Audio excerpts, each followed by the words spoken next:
Hello dear, welcome करता हूं YouTube channel nursing ज्ञान में। आज का वीडियो होने वाला है आप सभी जीएनएम फर्स्ट ईयर 2022 से 23 जो भी स्टूडेंट है सबको मैं बता दूं कि कैसे एग्जाम में कॉपी लिखना चाहिए, कम से कम कितना लिखना चाहिए, कैसे लिखना चाहिए, सारा चीज़ हम डिस्कस करेंगे। क्योंकि आप फर्स्ट ईयर में है तो आप लोगों को जो है दिक्कत होता होगा समझने में कि आखिर कैसे एग्जाम में पूछा जाएगा, कैसे लिखना है, कैसे क्या करना है, हम सब कुछ बताएंगे। कितने पेज का आपका जो है रहता है कॉपी, कितना लिखना चाहिए, क्या कुछ है, सारा कुछ बताएंगे। तो चलिए, चैनल पे नए हैं तो चैनल को सब्सक्राइब कर लीजिए, बेल आइकन को दबा दीजिए और जुड़े रहिए। तमाम तैयारी कीजिए। 22 से 23 का हर एक चीज़ जो है आपको पढ़ाया जा चुका है, आप वहाँ से तैयारी कीजिए। और जितना भी इंपॉर्टेंट क्वेश्चन सभी सब्जेक्ट का है मैं 1 से 2 दिन में सब जो है दे दूंगा, ठीक है। तो मैं बता दूं कि जितने भी लोग फर्स्ट ईयर में है 22 से 23 है मध्य प्रदेश के लिए, उन लोगों को अभी फर्स्ट ईयर है तो अभी कभी एग्जाम दिए नहीं है नर्सिंग का, जीएनएम का, तो एक्सपीरियंस उनको थोड़ा सा जो है कम है, ठीक है। जो सेकेंड थर्ड ईयर में होते हैं उनको तो एक्सपीरियंस हो जाता है क्योंकि वो एक बार एग्जाम दे चुके होते हैं। तो ऐसे में मैं बता दूं कि जो भी फर्स्ट ईयर के डियर स्टूडेंट है, आप लोग एग्जाम में जाएंगे तो सबसे पहले आप अपने अच्छे पूरे ड्रेस में जाएंगे। जो भी नर्सिंग का व्हाइट ड्रेस होता है वो ड्रेस में जाएंगे, पहली बात। दूसरी बात, जब आप एग्जाम में जाएंगे तो आप 2 कलर के पेन रखेंगे, एक रखेंगे ब्लैक पेन और एक रखेंगे ब्लू पेन। याद रखिए, हरा पेन का यूज मत कीजिएगा, ना ही रेड पेन का यूज कीजिएगा। ब्लैक और ब्लू पेन रखिएगा अपने साथ। ब्लैक से हेडिंग दीजिएगा और ब्लू से आंसर लिखिएगा, ठीक है। तो ये हो गई बेसिक बात है। उसके बाद बातें आती है कि आप एग्जाम में जाएंगे तो सबसे महत्वपूर्ण चीज़ें होती है आपको रोल नंबर, रोल कोड, ठीक है, इनरोलमेंट नंबर जिसको बोलते हैं, रोल नंबर जिसको बोलते हैं, सब्जेक्ट कोड बोलते हैं, इन सबको अच्छे से फिल कीजिएगा। बहुत सारे लोग रोल नंबर, इनरोलमेंट नंबर लिखने में गलती कर देते हैं, जिसका वजह होता है कि उनको व्हाइटनर लगाना पड़ता है, जो कि सही बात नहीं है। तो सबसे पहले आप अच्छे से अपना इनरोलमेंट, अच्छे से रोल नंबर रख लीजिएगा ताकि आपको जो है कोई दिक्कत आगे कॉपी चेक में ना हो। समझ गए?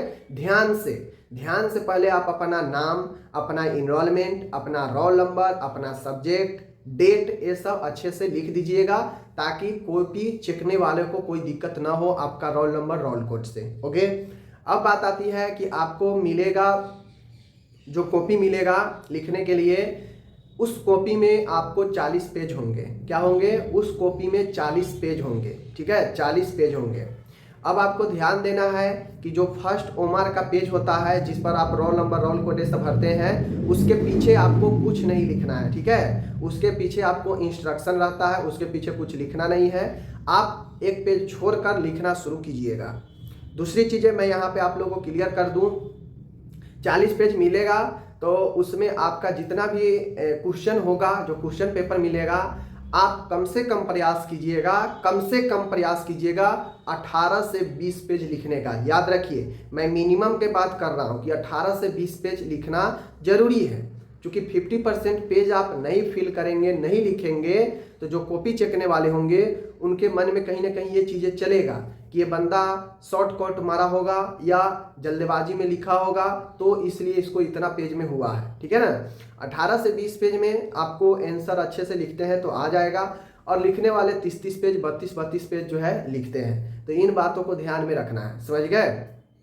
दूसरी चीज़ें कि आप लिखेंगे, हिंदी में अगर एग्जाम दे रहे हैं तो कोशिश कीजिएगा हिंदी में ही लिखने का, ठीक है। थोड़ा बहुत हेडिंग वगैरह या मुख्य पॉइंट जो होता है वो आप इंग्लिश में लिख दीजिएगा, कोई दिक्कत नहीं है, चलेगा।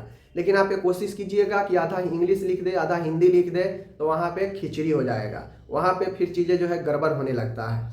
तो अगर हिंदी में देना चाहते हैं तो हिंदी में ही लिखिए, अच्छा रहेगा। उसमें थोड़ा बहुत इंग्लिश आप यूज कर सकते हैं, जैसे मेन पॉइंट वगैरह लिखना हो तो हिंदी इंग्लिश में लिख सकते हैं। लेकिन बात किया जाए इंग्लिश वाले का, अगर आप इंग्लिश में लिखते हैं तो ही बातें हैं। हिंदी मेन, जो मेन पॉइंट हेडिंग होता है वहाँ पे आप इंग्लिश के साथ थोड़ा हिंदी लिख दीजिएगा।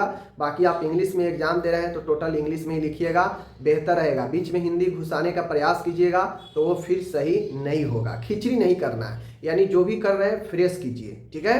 दूसरी चीज़ है, क्वेश्चन को प्रयास कीजिएगा सीरियल लिखने में, ठीक है।